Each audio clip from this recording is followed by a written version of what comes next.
Merci Alain. Tout d'abord, merci pour cette invitation à venir vous entretenir effectivement de chirurgie de la presbytie en mettant l'accent, en ce qui me concerne, sur la multifocalité. Donc, je suis ravi d'être ici, c'est la première fois et merci de me donner la parole sur un sujet que j'aime bien parce que c'est à la fois pratique et théorique. Donc l'idée, c'est qu'aujourd'hui, on va, après en avoir discuté avec Alain, parler un peu de théorie de la sphéricité et voir un peu les tenants et aboutissants de cette technique de modulation de la sphéricité cornéenne pour corriger la presbytie, et avec des conclusions qui seront, j'espère, pratiques pour vous. Bon, je travaille à la Fondation Rothschild, et comme partout ailleurs, on n'est pas envahi, mais on voit de plus en plus de presbytes. Alors comme c'est le début pour l'échauffement, on va parler un petit peu de presbytie et rappeler que c'est juste le défaut visuel le plus fréquent, puisqu'il affecte pratiquement la moitié de la population, en tout cas un bon tiers de la population mondiale. Et je ne vous ferai pas l'injure de vous rappeler les mécanismes de la presbytie qui sont liés à la perte de l'accommodation elle-même étant induite par une rigidification progressive du cristallin, conduisant les jeunes presbytes à reculer le plan de l'ouvrage avant de chausser des lunettes ou de trouver une petite solution avec leurs lentilles, la monovision, etc. etc. Donc c'est un problème majeur. Je vais parler contre le micro, merci. Alors c'est un problème majeur la presbytie, encore une fois, et la vision de près revêt une importance croissante dans la vie de tous les jours avec les portables, téléphones intelligents qu'on utilise de plus en plus au quotidien et les tablettes.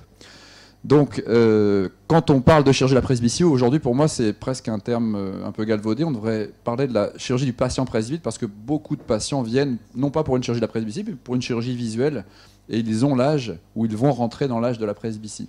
Les presbytes d'hier, ils sont souvent pas les mêmes que ceux d'aujourd'hui. Vous voyez ici une image d'un acteur américain très célèbre qui préfère apparaître sans lunettes, du moins devant les caméras officielles, et fait un petit peu la risée des paparazzis quand il chausse ses lunettes de presbyte. Donc aujourd'hui, il faut vraiment avoir ça en tête. Les gens ne veulent plus s'enquiquiner avec une paire de lunettes.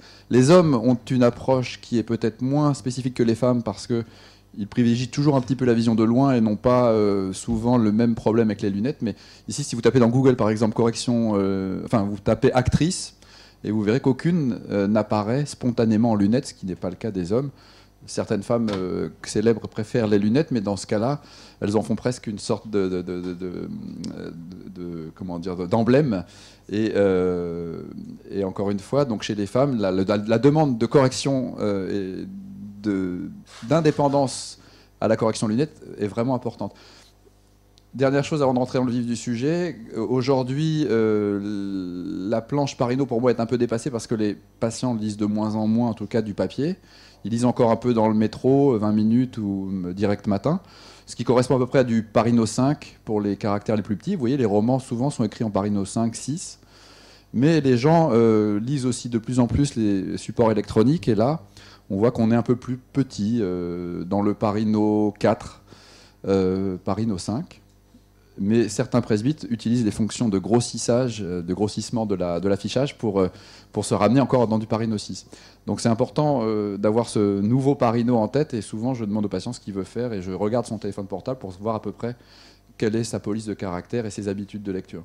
Donc je vais vous parler de chirurgie de la presbytie en mettant l'accent sur la cornée et la multifocalité, et les orateurs suivants vous parleront des techniques combinées.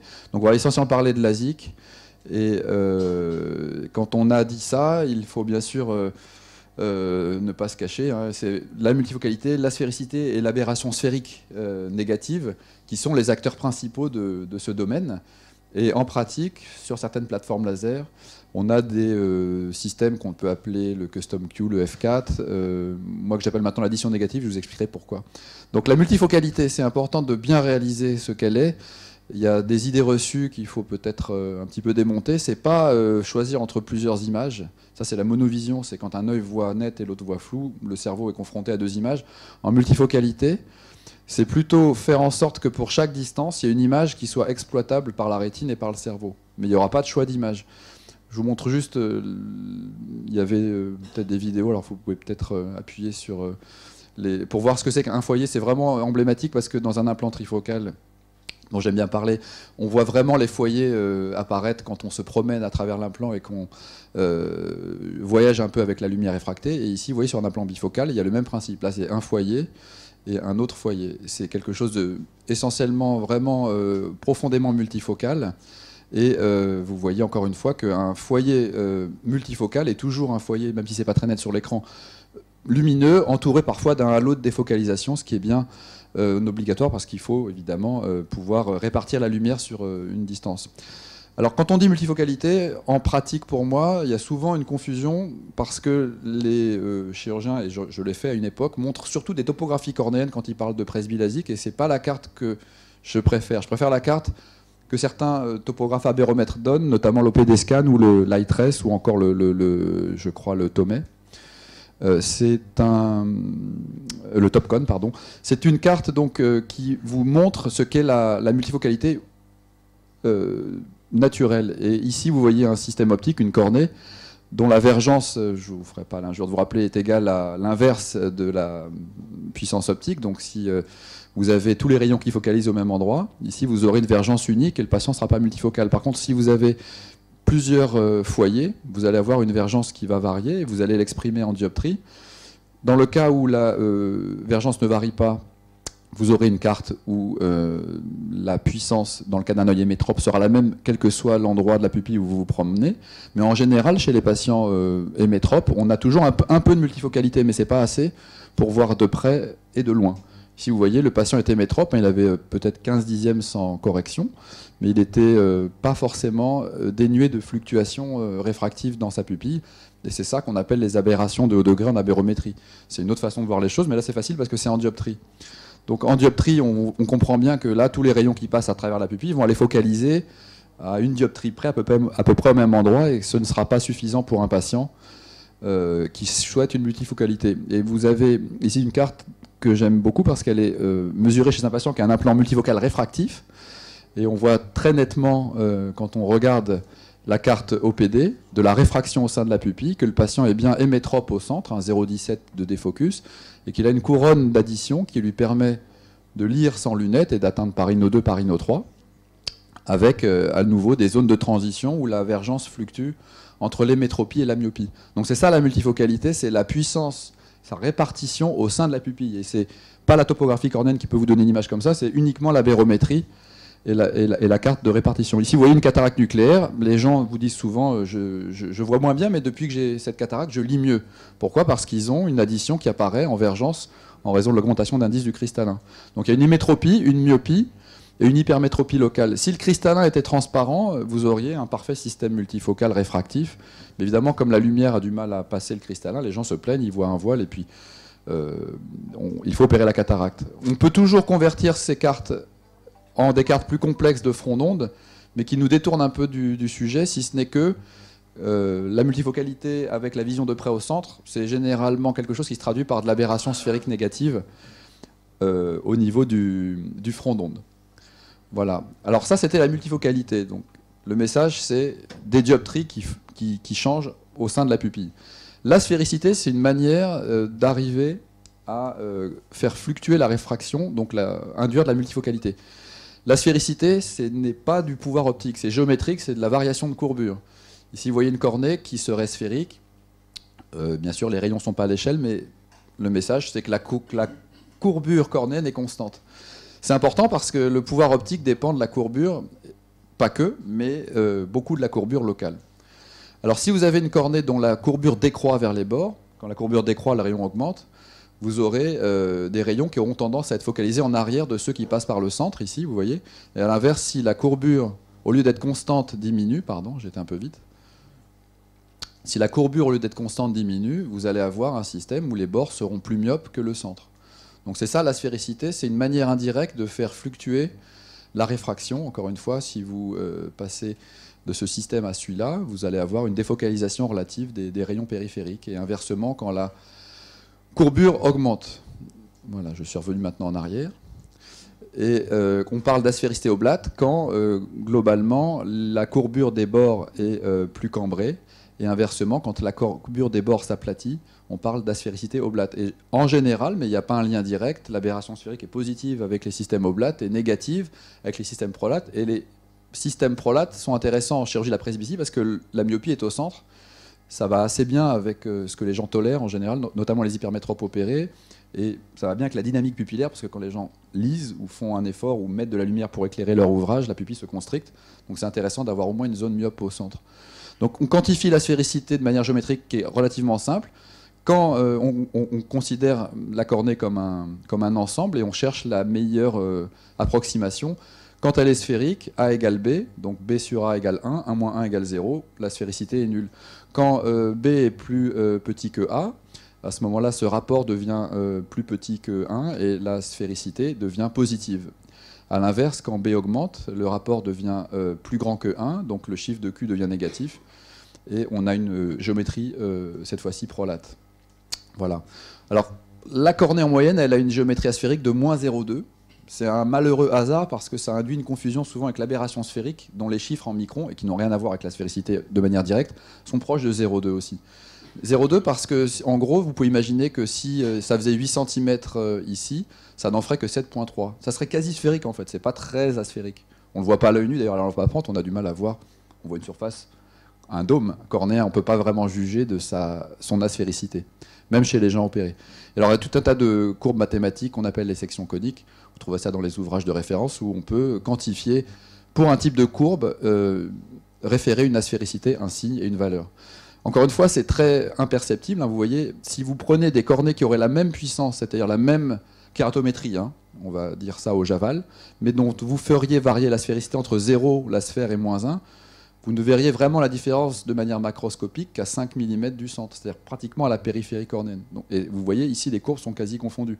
Mais optiquement, ça peut faire une différence dès 1,5 à 2 mm de diamètre pupillaire. Voilà, donc je répète, parce que c'est important, la sphéricité, c'est la variation de la courbure. La courbure, ce n'est pas la puissance directe, parce qu'il y a des choses compliquées qui font que même si vous avez 41 dioptries de courbure, vous pourrez avoir un degré de puissance optique plus grand. Mais si la cornée tend à s'aplatir vers les bords, il est très possible, comme ici en topographie, vous voyez les couleurs bleues correspondent à une cornée qui est plus plate qu'au centre, que vous ayez une aberration faiblement positive ou négative. Quand vous faites de la chirurgie réfractive démyopisante, vous faites souvent à votre insu ou avec les lasers de première génération des cornées oblates qui sont plus cambrées au bord, donc couleur plus chaude, et qui elles génèrent de l'aberration sphérique fortement positive parce que la cornée est plus cambrée, donc il y a plus de puissance optique et les rayons convergent encore plus vite. Voilà.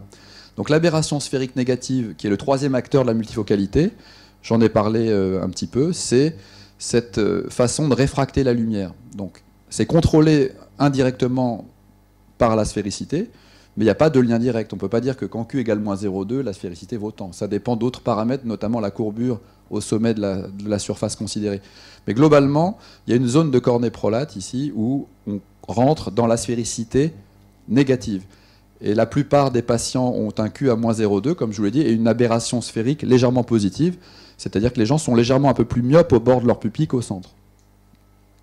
Alors en chirurgie de l'hypermétropie, c'est intéressant parce que vous voyez, en général, et c'est pour ça que ça marche relativement bien chez le presbyte, on induit un profil qui théoriquement serait celui en orange et en rouge, mais pour des raisons diverses, biologiques et aussi un peu liées à la biomécanique et à l'effet de l'influence du laser en périphérie, est souvent plus asphérique que ce qu'on souhaiterait. Et on peut avoir, par exemple, dans mon expérience initiale avec le laser Technolas de Baucher-Lomb, des profils très asphériques alors qu'ils n'étaient pas censés l'être pour des raisons propres à la façon de délivrer les spots et au profil d'ablation du laser. Mais l'intérêt, vous voyez, d'une cornée asphérique, c'est que, contrairement à une cornée globalement sphérique que vous auriez opérée d'hypermétropie et qui aurait la même courbure partout et qui focalisera en un point, vous allez avoir au centre une puissance élevée, un foyer ici, et puis un continuum avec une zone où il y a un foyer lumineux relativement... en tout cas de qualité, qui permettra peut-être aux patients de pouvoir l'utiliser sans être trop victime de halo ou de perte de contraste. Donc la sphéricité, c'est la cornée. La profondeur de champ, c'est un peu la multifocalité. Et l'aberration sphérique négative, c'est une manière de quantifier le degré de multifocalité que vous avez mis de manière centrée pour augmenter la profondeur de champ. En tant que chirurgien réfractif, cornéen, vous n'avez pas tellement d'autre choix que de jouer sur la sphéricité pour moduler l'aberration sphérique négative de vos patients. Alors c'est le principe fondamental des traitements d'aspéricité, que sont le traitement Custom Q F4 du laser Wavelight, mais le laser Zeiss, je crois laser Blended Vision, même s'ils appellent ça différemment, c'est exactement la même chose. C'est comment augmenter la profondeur de champ en jouant sur l'aberration sphérique négative. Alors, donc pour ceux qui ont le Wavelight 400, la fiche de traitement, vous voyez, montre que par exemple le chirurgien, qui n'était pas moi ici, a mis comme aspéricité de départ 0 et a visé une aspéricité très prolate de moins 0,8. Je vous rappelle, la norme c'est moins 0,2. C'est l'aspéricité. Hein. Avec le laser EX500 qui est le successeur du 400, vous avez un menu qui s'appelle Custom Q ici, et vous allez cliquer sur ce menu et vous verrez qu'au moment de régler le profil d'ablation, vous rentrez votre correction sphérique, l'astigmatisme, et on part de la sphéricité du patient qui était assez prolate ici déjà, moins 0,49, et on va choisir une aspéricité visée. Mais le problème de ces traitements, c'est que on n'est pas directement, malheureusement, capable de dire je voudrais que la myopie au centre de la pupille soit de moins 2 et au bord avoir de l'hémétropie. Ce serait ça l'idéal. On vous laisse juste vous débrouiller avec le Q et la correction du patient. Alors ce qui s'est passé au départ, c'est que quand les chirurgiens ont commencé à jouer avec le Q, parce qu'il y avait des articles qui montraient que, et l'expérience avec les lasers de première génération pour l'hypermétropie montrait que quand la cornée était très prolate, quand le Q devenait très négatif, il y avait une multifocalité, et les patients arrivaient à voir relativement bien de loin et relativement bien de près. Le seul souci, c'est que quand vous visez une correction, par exemple, plus 3, mais que vous entrez un Q, ou une différence de Q, un delta Q, c'est-à-dire une différence entre le Q de départ et le Q d'arrivée de moins 0,6, par exemple, passer de moins 0,2 à moins 0,8, pour des raisons géométriques, vous creuserez moins. La cornée visée étant plus plate au bord, elle est un peu plus en hauteur, et vous allez retirer moins de tissu. Alors, sur un dôme cornéen en plastique, ça ne poserait pas de problème optiquement, mais en réalité, sur une cornée biologique, le fait de moins creuser induit une sorte de sous-correction. Je vous ai montré deux traitements ici. Un plus 3 dioptries pour lequel on n'a pas changé la sphéricité. C'est ce qu'on pourrait utiliser pour corriger un hypermétrope jeune pour lequel on n'a pas vocation à augmenter la multifocalité. Au contraire, même, on veut la garder relativement minime pour ne pas induire trop de halo, etc. Et puis l'accommodation du patient jeune fera le reste. Là, c'est le même traitement en 3 dioptries, mais en visant une différence de facteur Q de moins 0,6. Toujours sur une zone de 6. La profondeur d'ablation ici, c'est 41 microns à l'endroit le plus profond. Et ici, ça n'est que de 24 microns, soit presque la moitié. Donc c'est un changement énorme, pour des raisons, encore une fois, géométriques. Et ça a été source de problèmes, notamment de sous-correction. Je vous montre ici deux traitements. Voilà, les traitements que j'ai tirés sur du plastique, vous allez voir. C'était un peu comme les piles. Il y en a un qui s'arrête bien avant l'autre. Lui continue parce qu'il y a beaucoup plus de cornées à enlever, juste par ce changement d'aspéricité. Alors la vraie question que je me suis posée à l'époque, c'est quelle est la véritable valeur de delta Q à viser pour atteindre un delta Z40 de moins 0,4. Et je vous expliquerai pourquoi cette valeur est importante. Donc la question c'était, admettez pour l'instant qu'il faut diminuer l'aberration sphérique de 0,4 microns, et je vous montrerai pourquoi après, sur une zone de 6 mm, sans induire de sous-correction à cause de cette tendance qu'ont les lasers à moins creuser sur les bords quand ils font des traitements asphériques. C'était ça la question. Voilà. Alors, quand on regarde les gens opérés de presbylasik avec le Custom Q qui sont contents, parce que c'est ce type de patient qu'il faut vraiment regarder sous tous les angles pour comprendre ce qui fait que ce patient, lui, est satisfait, là où d'autres, des fois, se plaignent et vous disent « de près, j'y arrive pas ». La cornée a une aspéricité très prolate chez ce patient. C'est un exemple parmi d'autres, mais moins 1. L'aberration sphérique est à moins 0,2 sur une zone de 6. Mais ce que je regarderais presque en premier, c'est cette carte ici, c'est la fameuse carte de Vergence dans la pupille où on voit une zone centrale, un peu en nasal, un peu en temporale, pardon, de moins 1,50 dioptrie, ramenée dans le plan de la pupille, avec la dynamique pupillaire du patient mesurée par la machine, qui vous montre que probablement quand la pupille se constricte, le patient devient un peu myope, mais vous voyez, il y a quand même des zones très proches de l'hémétropie, même dans la petite pupille. Donc c'est un système multifocal qui doit être efficace. Et quand la pupille se dilate en conditions mésopiques, ou dans les conditions de mesure dans la salle un peu sombre, vous voyez, on est très dans l'hémétropie. Là. Et toutes les techniques de presbytie qui fonctionnent, souvent, ont cette caractéristique. L'intracorps, le supracorps, c'est d'avoir une grande plage d'hémétropie avec un îlot myopique au centre. C'est rien, on le sait tous, c'est comme ça. Mais là, on le voit très très bien et on sait que c'est ça qu'il faut induire. Donc, pourquoi maintenant l'aberration sphérique? C'est que, à l'époque, donc cette carte, je me disais c'est la carte à atteindre, mais on ne peut pas vraiment programmer les lasers en disant aujourd'hui je voudrais moins une 50 sur 3 mm et puis de les métropies au bord.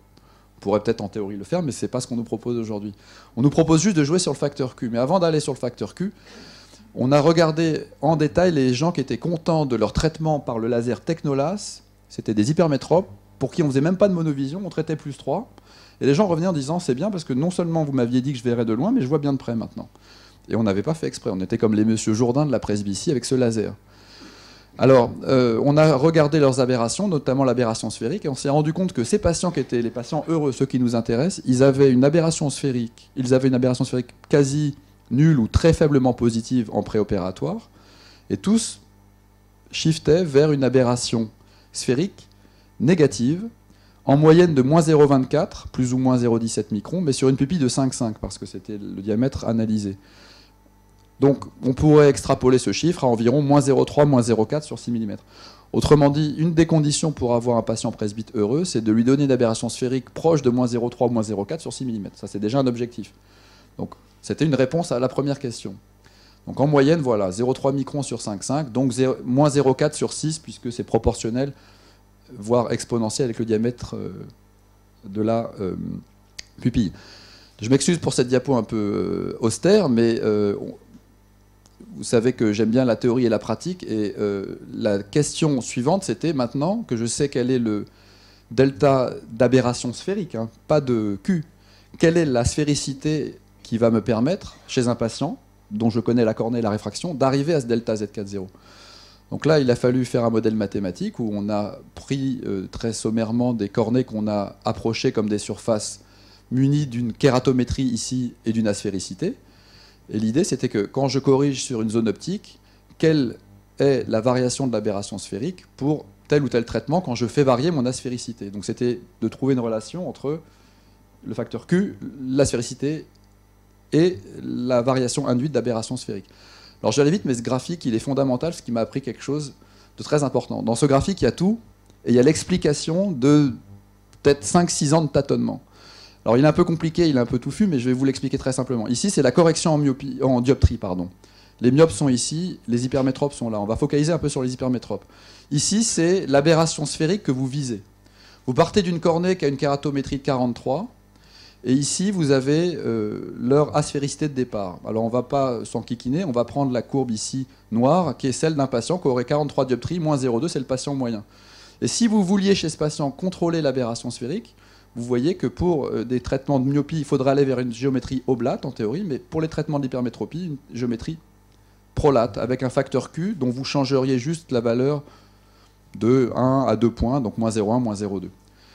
Ça, c'est un patient chez qui vous ne voudriez pas de multifocalité du tout. Maintenant, si vous en vouliez un petit peu, moins 0,2, toujours sur 6 mm, les mêmes conditions, vous voyez sur la courbe noire ici, il faudrait que j'aille un peu plus dans le facteur Q négatif. Pour avoir une variation de moins 0,2 sur 6 mm, en moyenne, pour des traitements d'hypermétropie, il faudrait que je sois dans les moins 0,3, moins 0,4. Mais ça, en pratique, on sait que ça ne marche pas. C'est pas assez. Pourquoi ? Parce que ça n'induit que moins 0,2 microns de variation d'aberration sphérique. Ce que je vous ai montré, c'est que chez les patients qui sont contents, il y a moins 0,4. Et là, c'est la courbe la plus importante. Je vous la remets en haut pour ceux qui sont au fond. Souci d'ergonomie dans cette présentation notable, tu remarqueras. Hein. Et là, donc ici, on voit que ce qui est très important, et c'est pour ça que ça marche, c'est que quelle que soit la correction de l'hypermétropie, quand vous visez ce genre de variation de l'aberration sphérique, finalement, tout se joue autour d'une valeur que les gens qui font beaucoup de chirurgie d'après-phi connaissent, qui est qu'il faut enlever à peu près moins 0,6 à Q. C'est la théorie qui le dit, c'est corroboré par la théorie, et ça fait écho à une pratique un peu empirique, mais qui a fait ses preuves. Et ce qui est encore plus important, c'est que même si la sphéricité de départ est très oblate ou très prolate, dans la gamme des traitements hypermétropiques, ça ne joue pas tellement. C'est toujours autour de moins 0,6. Que vous traitiez plus 1, plus 2, plus 3, plus 4, plus 5, plus 6, c'est à peu près pareil. Cliniquement, on ne va pas s'enquiquiner entre moins 0,6 et moins 0,7. Donc c'est extraordinaire parce que, autant sur les autres corrections, ça change beaucoup, même quand on veut contrôler l'aberration sphérique, pas la changer. Vous voyez, à partir de 4 dioptries, c'est pratiquement 1 ou 2 points. Mais plus on tente de négativiser l'aberration sphérique, plus en fait finalement la leçon c'est qu'en changeant l'aberration, le facteur Q de moins 0,6, vous aurez cette fameuse variation d'aberration sphérique. Donc conclusion, on avait raison de viser des delta Q de moins 0,8, on pourra en discuter parce que je pense que c'est une valeur que les gens qui font du wavelight connaissent bien. Alors, dernière chose, ça ne suffit pas. Parce que si vous faites un delta Q de 0,6 avec un traitement de 3 dioptries, vous aurez certes une variation d'aberration sphérique de moins 0,4 à peu près, hein, ou dans cette plage-là, mais vous n'aurez pas la multifocalité efficace parce que vous creusez moins au niveau des bords. Nous, ce qu'on veut, je vous rappelle, c'est avoir cette myopisation centrale. Donc il faut que l'addition soit quand même au centre de la pupille, dans cette stratégie-là. Alors je me suis dit simplement que ce qu'il fallait rentrer comme correction, parce qu'il y a eu un gros débat pour ceux qui utilisent encore cette plateforme, de savoir s'il fallait rajouter une dioptrie, deux dioptries, doubler la dioptrie de loin, pour ne pas avoir la sous-correction. La réponse, c'était relativement simple pour moi, c'était la puissance ici dont le patient a besoin pour lire, c'est celle qui correspond à sa correction de loin. Je rappelle que ça s'adresse surtout aux hypermétropes, hein, cette technique, plus l'addition de près. Alors pourquoi ça ne marchait pas avant? Parce que vous aviez un patient hypermétrope, ici, donc la lumière focalise en arrière, un patient presbyte hypermétrope. Vous corrigiez avec une technique monofocale son hypermétropie, il devenait hémétrope, mais il n'y avait pas de multifocalité. En faisant un facteur Q prolate, sans faire d'ajustement sur la sphère, c'était pire parce qu'il était toujours hémétrope au centre, mais il devenait hypermétrope au bord. Autrement dit, si vous faites juste une modulation du facteur Q sans modifier la sphère, vous allez induire une hypermétropisation, et c'est ce qui correspond probablement aux gens qui vous disent « de loin ça va, mais de près je vois vraiment pas bien ». Donc l'idée, c'est de faire plutôt ce que j'appelle l'addition négative, c'est raisonner à l'envers. Un patient presbyte hypermétrope, c'est un patient chez qui vous réglez la vision de près. Il est à plus 2 avec une addition de 2, vous dites je mets plus 4 dans le laser, je ne me casse pas la tête, c'est très simple. Donc vous faites plus 4.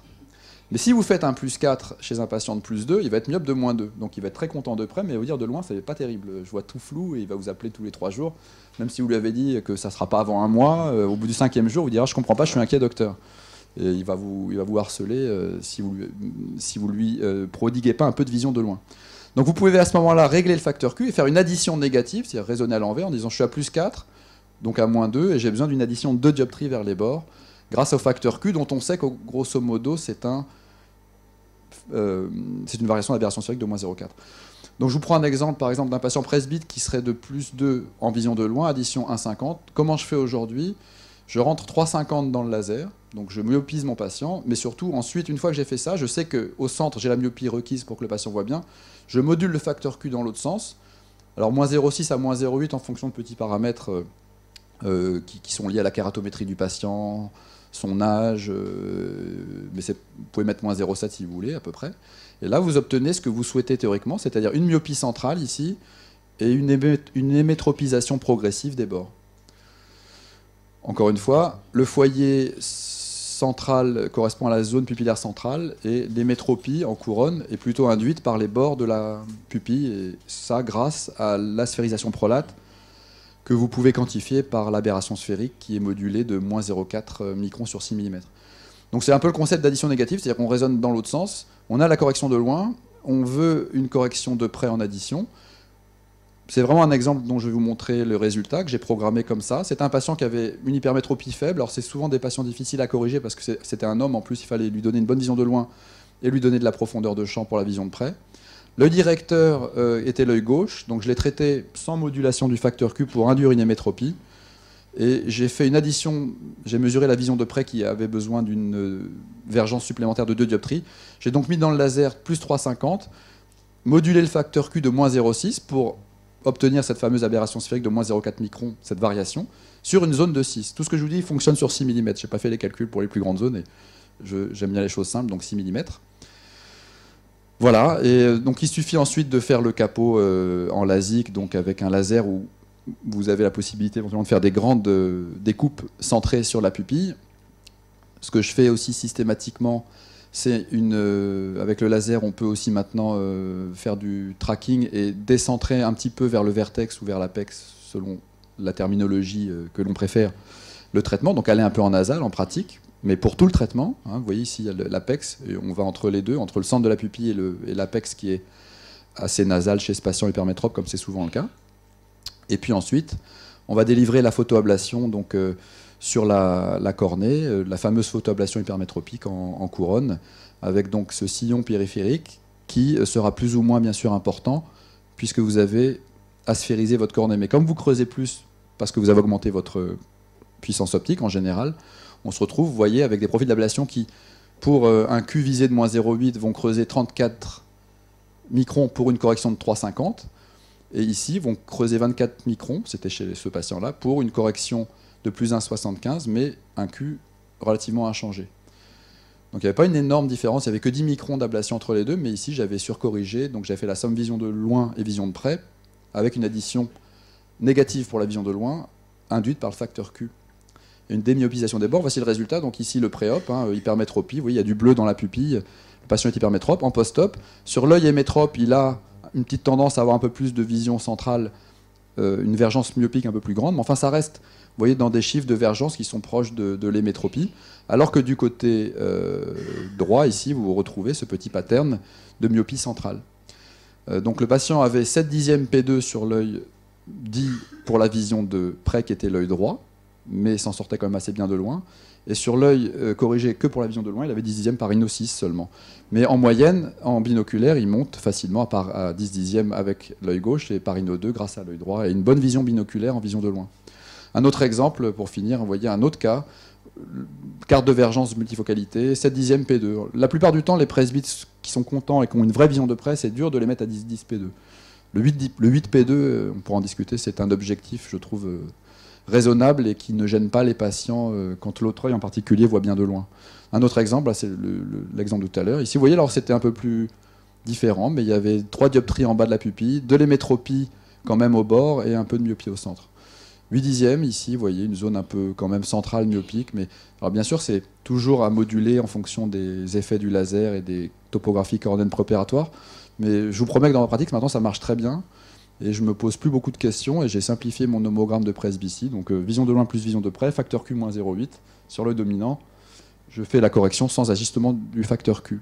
Et ça fonctionne bien sûr chez les presbytes hypermétropes dont la correction est de plus 1,5 à plus 4, plus 5.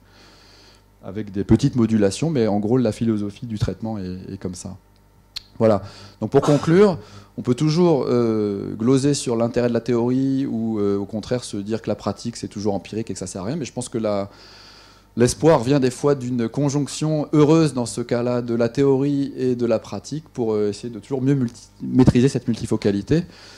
Je vous remercie pour votre attention et je conclurai que les presbytes d'aujourd'hui sont certes des gens particuliers, mais moi si je m'intéresse beaucoup à l'échange de la presbytie, c'est parce que je me sens concerné de plus en plus. Et mes assistants à l'hôpital, que je suis ravi de vous présenter ici, sont les presbytes de demain, donc il est important aussi pour eux de savoir qu'il y a de l'espoir pour ces traitements. Moi je n'ai parlé que des hypermétropes, mais il y a aussi d'autres solutions pour les myopes et je pense qu'on en parlera ce soir. Merci beaucoup Alain pour cette invitation.